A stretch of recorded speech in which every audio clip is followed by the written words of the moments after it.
I was born in Mohawk, Michigan, 1 block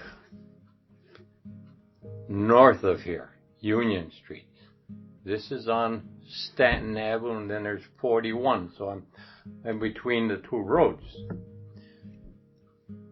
And I was born on June 9th, 1925, in our home. Most of the people in those days, there weren't hospitals available, and they had the women that would come in and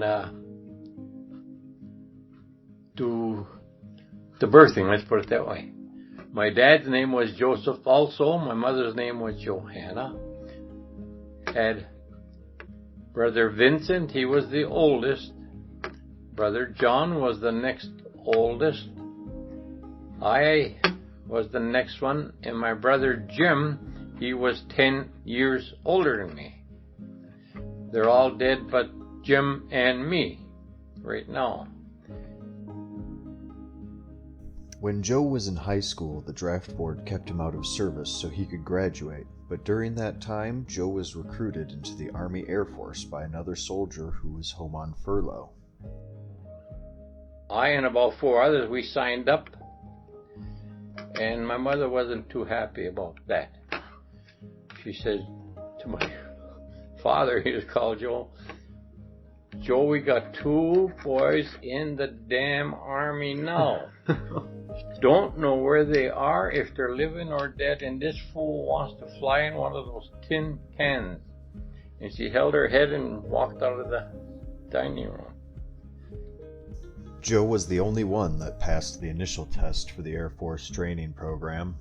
During the remaining months of high school, he regularly rode a Greyhound bus into Wisconsin for more tests on the weekend. After I graduated, the head one of the draft board just seen me over here because the post office was here before it was there. And he said, what are you doing? I said, oh, Elmer, picking up the mail. No. He said, you're enlisted in the Air Force. I said, yeah. Oh, no. He said, we won't get credit for that because we left you get out of the service. We deferred you. And now you're going to enlist into the Air Force, and they won't get credit. So we're going to see that you do not join the Air Force. You're going to have to go into drafting. A week or so after, a letter came in to my home, and I and quite a few others were going to leave by Greyhound bus from down the corner here.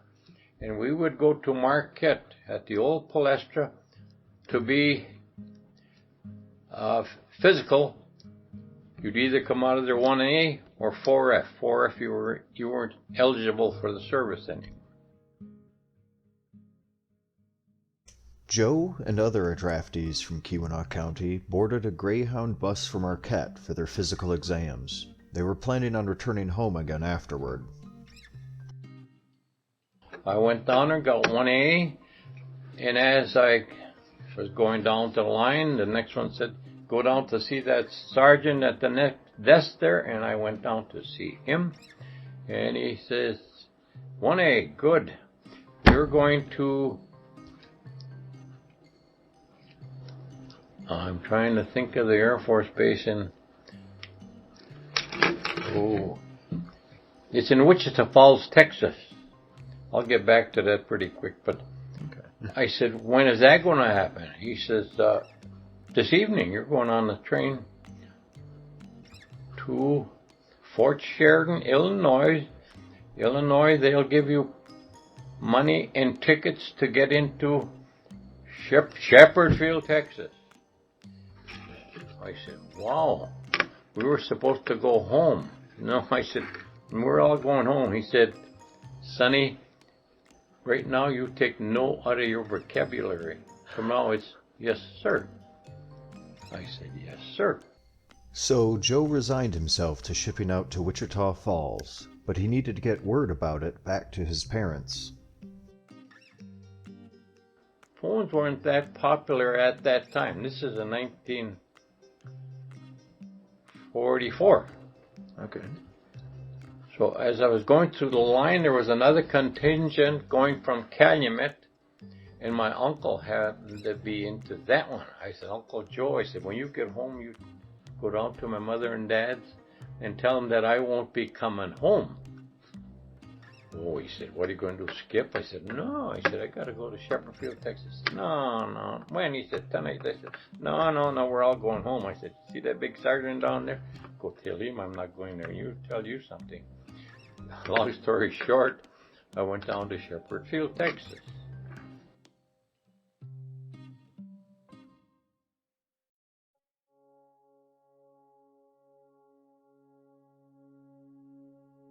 At Shepherd Field in Texas, some of Joe's previous experience paid off for him. Basic training. I was in the ROTC in Calumet for quite a while, as long as I was in high school. Mm-hmm. So I didn't have to take more or less the basic training, where a lot of them had to. So they pushed me through that in no time at all, and I started to study, ground study, to be a pilot. One of Joe's brothers was training to be an officer on a new B-29, but it wasn't going to be easy for Joe to get into an airplane. It came out at a briefing that if any of you haven't completed 2 years of college, you might as well drop out right now, because you'll never make it further down the line.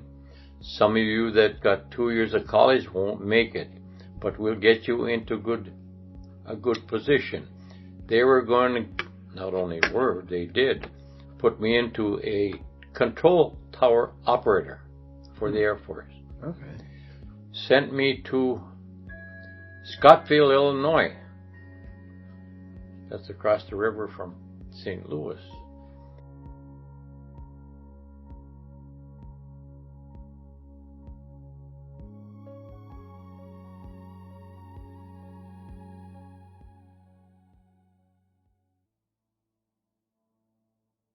In California, Joe was put onto a B-24 crew of 10 men.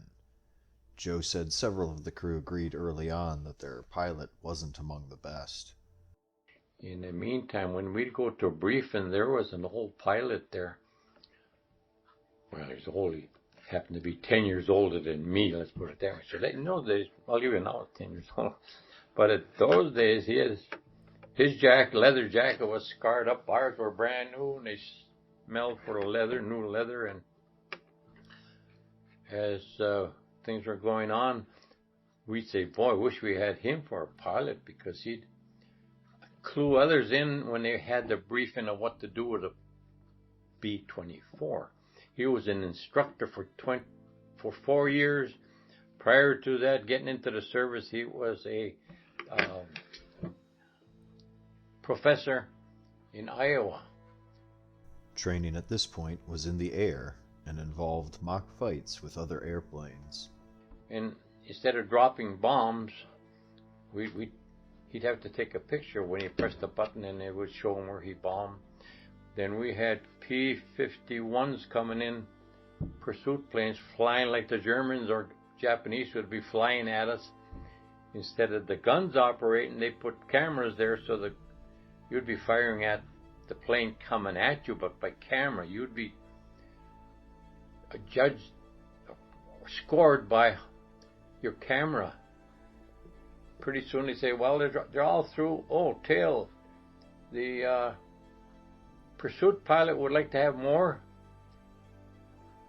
film of you shooting at him, because he was going to get scored on that also.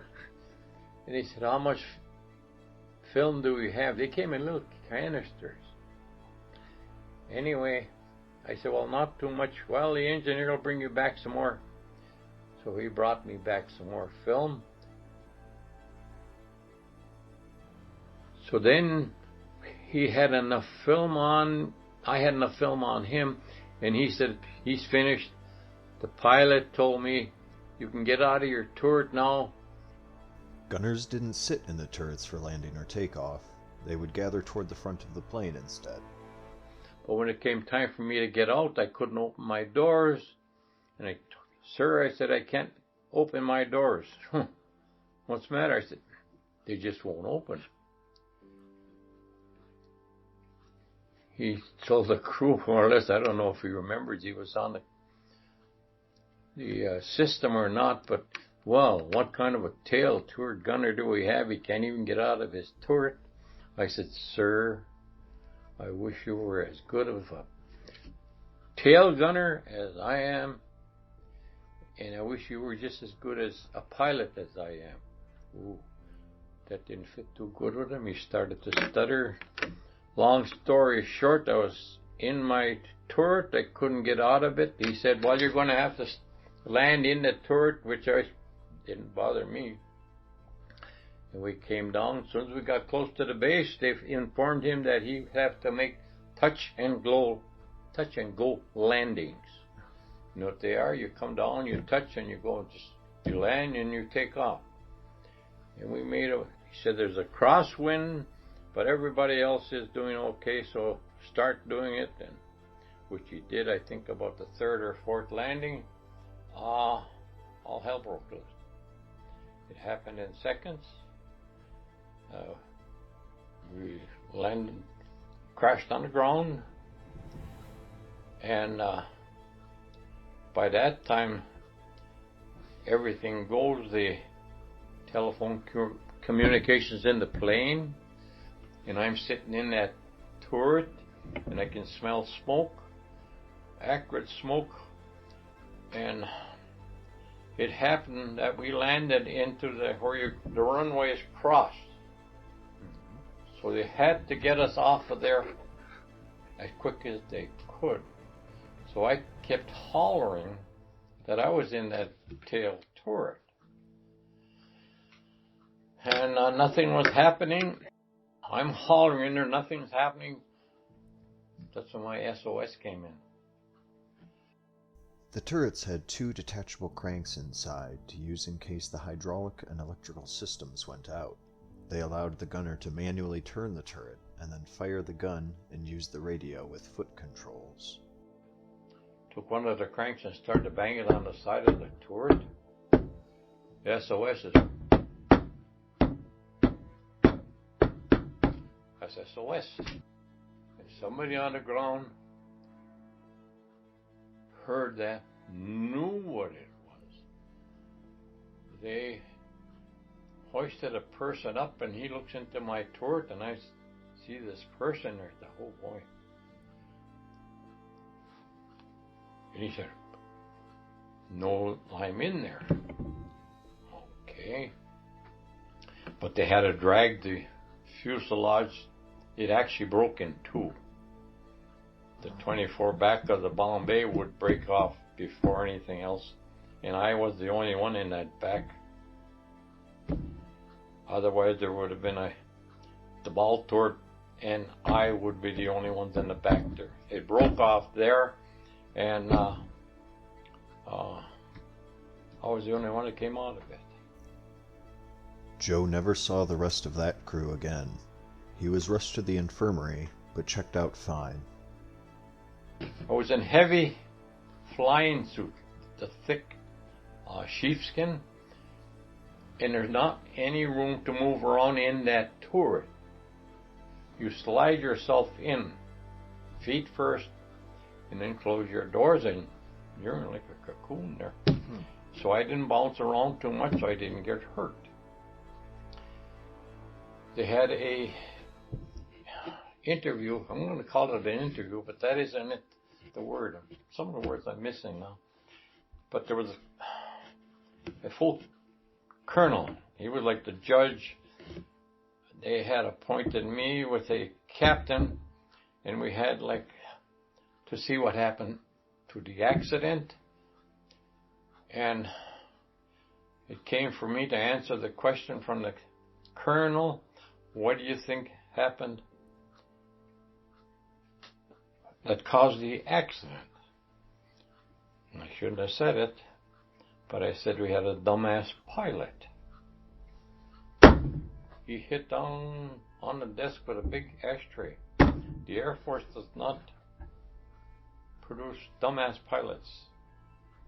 This meeting will be adjourned for 15 minutes. Captain, take him into the back room. The captain took me in the back room. He said, you see, the colonel wasn't too happy. I said, yeah. He said, can you change your story? I said, I mean, not to tell the truth? Yeah, you put it kind of bluntly, but I said, I could. Well, just say there was something wrong with the plane. I said, okay, I can see the left landing gear collapsed and put us in a spin, and that's how we crashed. So that's how it went. He told the captain, take the tail gunner into the BOQ, your BOQ, but put him in a separate room, and he does not go out on the base unless he's with you. So I ended up in a BOQ's, base officer's quarters. We weren't in base officer's quarters. I mean, we were enlisted men. Mm-hmm. And the captain said, somebody's going to pick you up. I said, what? No, some crew's going to grab you pretty quick. Well, long story short, it did. Remember when I said the old pilot with the leather jacket? Yeah. William P. Happ. He came in there, and I was in the bunk reading. They gave me magazines to read. I was reading, and he comes. I stood up, stood at attention. Enrietti, tail gunner? Yeah, he said. I said, yes. We're looking for a good one. How good are you? I said, just as good as the rest, maybe better. He said, that's what I'm looking for. We'd like to have you on our crew. And I said, I'd like to be on your crew also. Immediately, they put me into the barrack with the rest of the crew, and that's the way it went.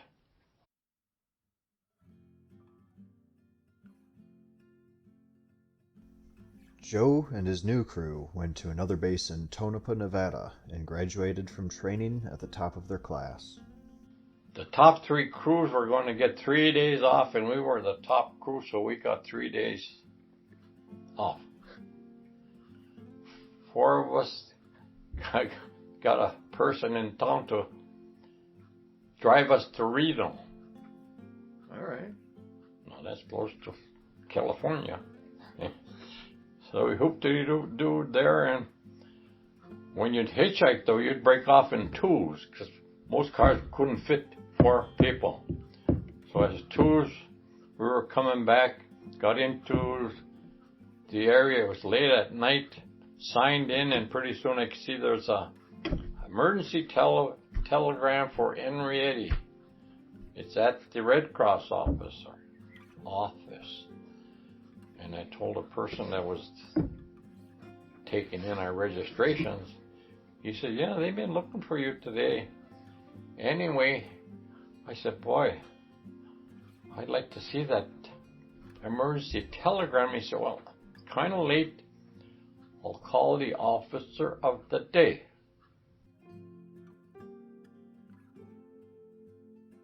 The officer of the day is an assignment given to officers on a daily rotational basis to handle administrative tasks and incidents in addition to their regular duties. They came there and I told him the problem.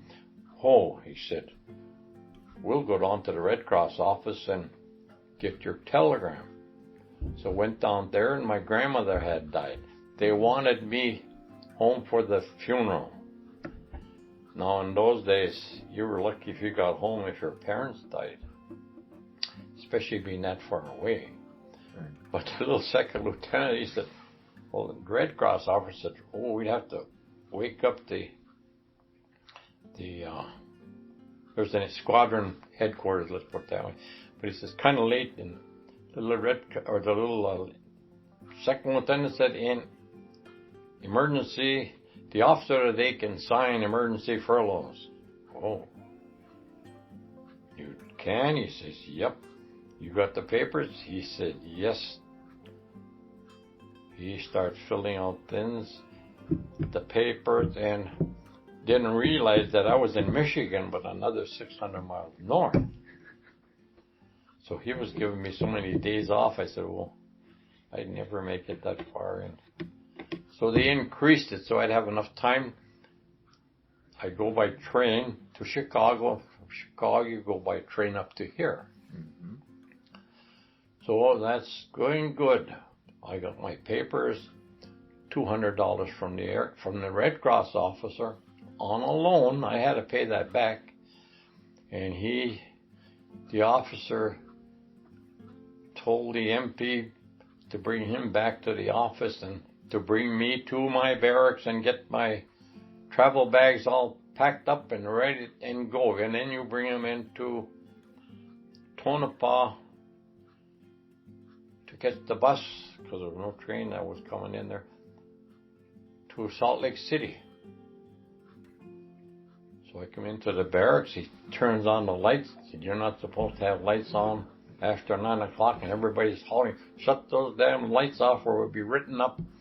And pretty soon they noticed that the MP with me, Enrietti, what the hell did you do? The MP's got an emergency furlough. Oh, mother or dad? I said, my grandma. Oh, you don't get an emergency furlough for mothers or grandmas. Lucky you get one for your parents.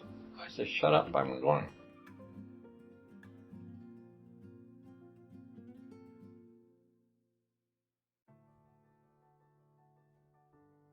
Joe got his bag packed and rode with the MP who had been assigned to bring him to the Tonopah bus station. And while we're traveling along, he says, Flyboy, he says, I hate to bust your bubble, he said, but when you get in Salt Lake City, there's going to be an MP there. Or the sheriff, if we don't have MPs there. And they're going to get you, and they're going to take your emergency furlough, and they're going to tear it up, and they're going to give you another one to get back to the base. I said, oh, he said, I shouldn't tell you this, but he says, my job is to get you to Tonopah, to the bus station, and that's what I'm going to do. But he said, don't tell anybody, but take my advice and don't take that bus. What am I going to? He says, your finger, hitchhike. Take a cab out to the main highway, hitchhike, which I did. Long story short, I got a ride from, it happened to be a doctor with those days they made cars painted up pretty good. It was in a Packard, 4-door Packard, and he was a doctor, and he stopped me. He asked me where I was going. He said, emergency furlough? Yes, and I said, I got to get to Chicago to get the train up to northern Michigan. Wow, he said. Oh, by the way, can you show me your emergency furlough papers? So I had my pocket. Sure, guy. He said, we're on our way. He said, I'm going to Chicago for more schooling. I'm putting it bluntly, schooling, but he was a doctor, so it was just more training.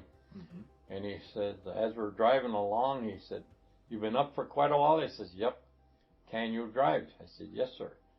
He said, do you have a license? I said, yes, sir. Years ago, we could get a driver's license at 14. Well, he said, you go back there and sleep. When I get tired, then we'll keep going. So we get you to Chicago in a hurry. We'll only stop for food, the toilet, and gas. One of us will drive, the other one will sleep, which we did. I got to Chicago. Before I left the barracks, the nose gunner was from Waukegan, Illinois.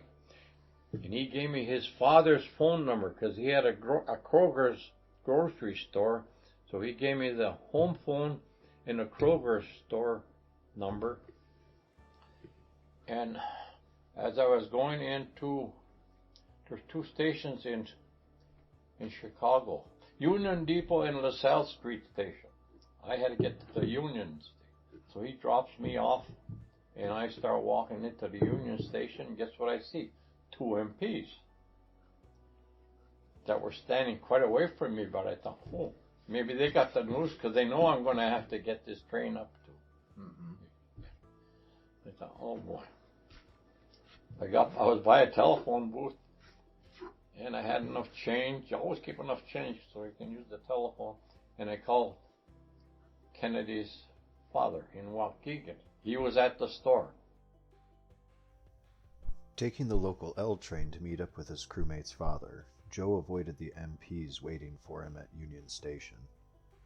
The grocer had a new route set up for him to avoid more MPs on the lookout.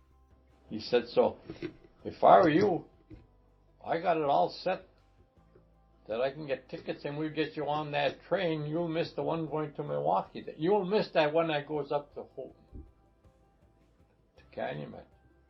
I said, okay, so that's what I did.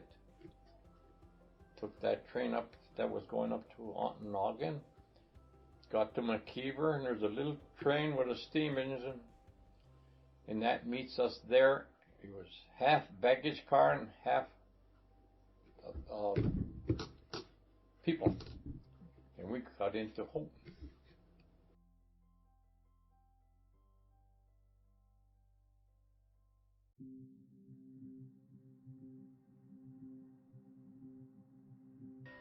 It was the Ile-de-France.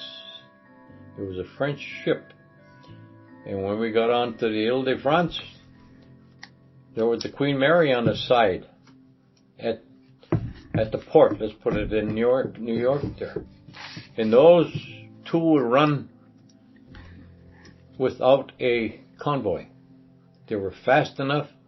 The B-24s from here would take you so far as their range would go, with bombs and that against the submarines. Right.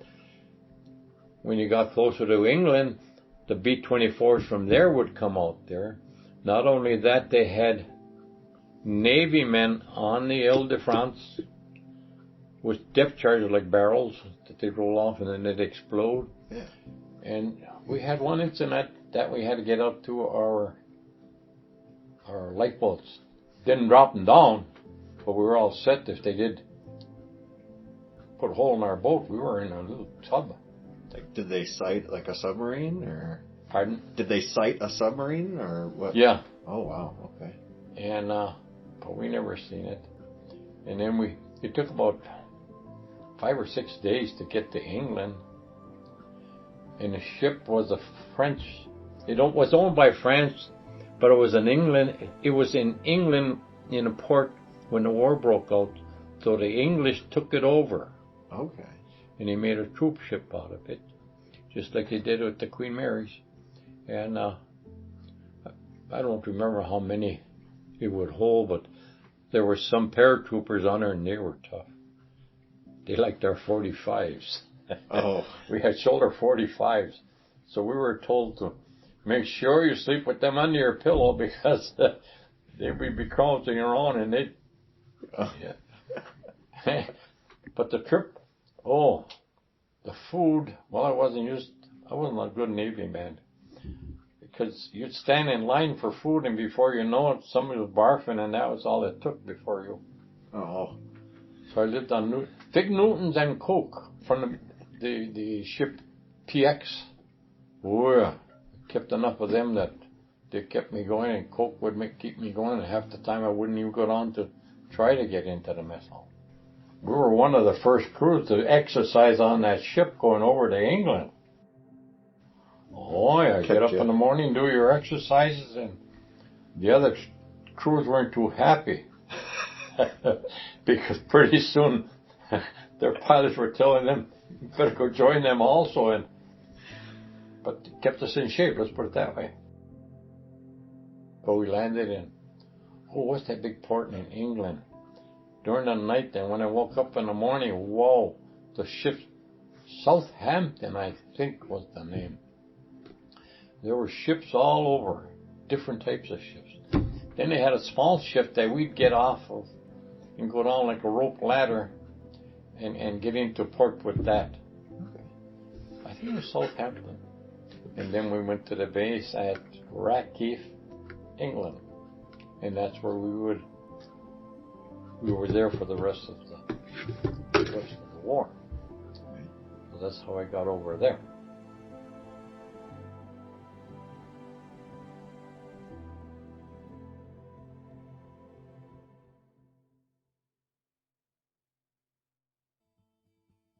In England, there were German bombs and rockets falling regularly. We didn't see too much of that. We went to London and different things.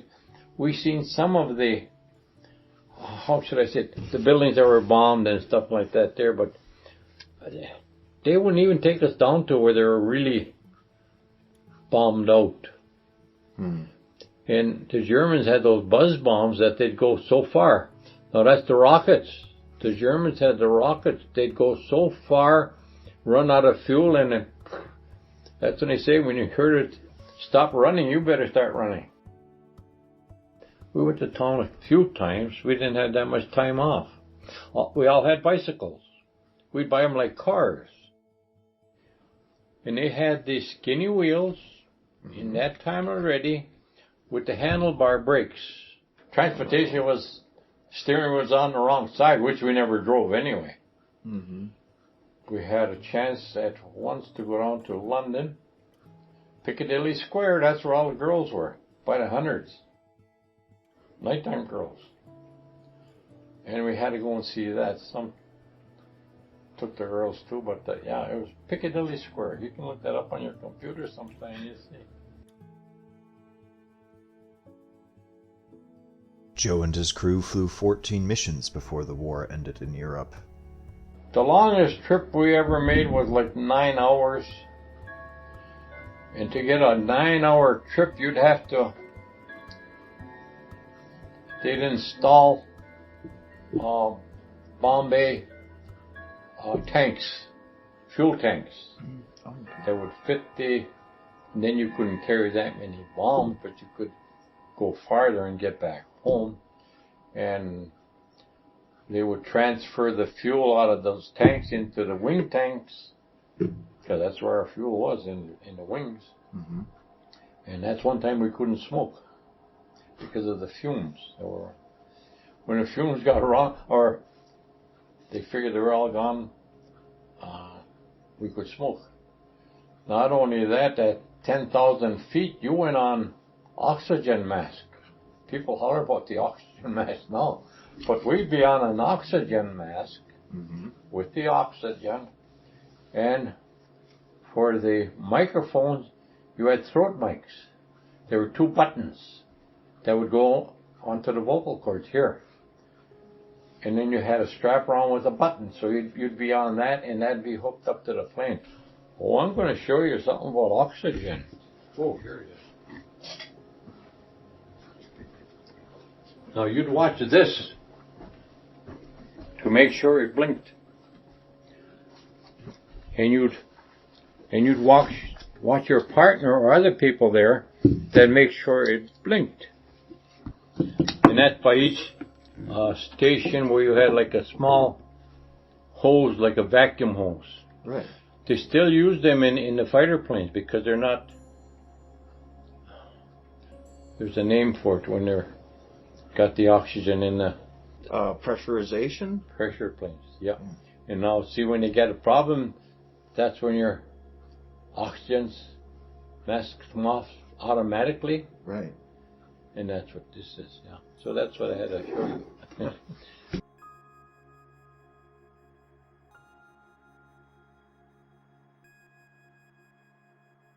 Joe and the ball turret gunner grew a little closer than the others in the crew because of how close their positions in the plane were.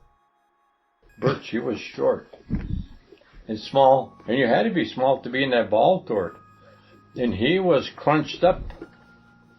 He'd shoot his sight was between his legs. His legs would be up. Oh, like curled up. Oh, yeah, and he'd be shooting down through his legs, but he could go all the way around her. Then I'd have to make sure he got back into the plane. Because that turret had to come up into the plane so it could land. Otherwise, it would scrape landing. Okay. Oh, yeah, I see. It's basically on the ground right there. Yeah. And so, make sure you get me up, Joe. Yep. We were good pals. Well, we were all good pals. We were like a family. We were close together to the officers. There was 4 officers and 6 enlisted men. And we were very close to everybody. Yeah, everybody, because you were, we'd tell about our homes, our families, or whatever came up. Yeah, you got to be like a family. And you trusted each one. Oh, yeah. Yeah. All the rest of the crew were up in here. And then Birch and I were back of the Bombay, which was end up about here. And that's where we'd sit when landing and taking off. So that was you and then the ball turret gunner. The ball turret gunner. But all the rest, the other 8 were all up in here. But see, this is the turret I was in. Mm-hmm. Now you get those 250 calibers. They're enclosed. They're enclosed in the turret. Right. Right next to you. You know, in a 30-30, do you ever see one of those go off or hear it? No. What's the loudest gun you ever heard? But a 50 caliber is big because they'd have a lot of powder in them. We were somewhat protected with our earphones and our helmet. Mm-hmm. But even then, oh yeah, there was some racket in that turret. That's why I got hearing aids now for a while.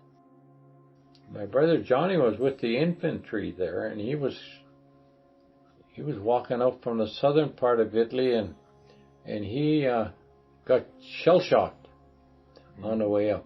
But prior to that, we had a few letters back and forth. So he knew I was flying, I knew he was on the ground, and we'd say, oh, those poor buggers down there, and they'd say, oh, those poor buggers up there.